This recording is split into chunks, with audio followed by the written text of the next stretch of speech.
Сәлеметсіздер ме оқушылар? Бүгінгі сабағымыз интернетке деректер жіберу, жоба құру. Жобаның мақсаты бір уақытта бірнеше адамға электронды поштамен ақпаратты жіберу және жүктеу. Жұмыс барысы Microsoft Word, PowerPoint, VideoPad редакторларын пайдалану. Қажетті ақпараттар мен файлдар жасап, бумаға сақтау. Файлдарды электронды поштаны қолданып, бірнеше адамға жіберу.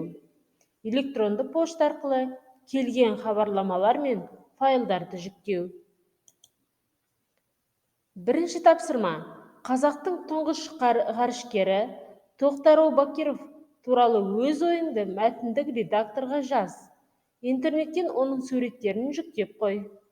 Мәтінді өңдеп, атау беріп сақта. Файлды досыңа электронды пошта арқылы жолда. Екінші тапсырма. Екінші қазақ ғарышкері Талғат Мұсабаев туралы 3-4 беттен тұратын презентация жаса. Презентацияны суреттермен толықтырып безендір. Презентацияға фон, анимация жасап, бумаға сақта. Файлды электронды пошта арқылы 2 немесе 3 сыныптасыңа жолда. Үшінші тапсырма. Ғарышты бағындырған халық қаһарманы Айдын Айымбетов туралы шағын видеофильмді интернеттен жүкте.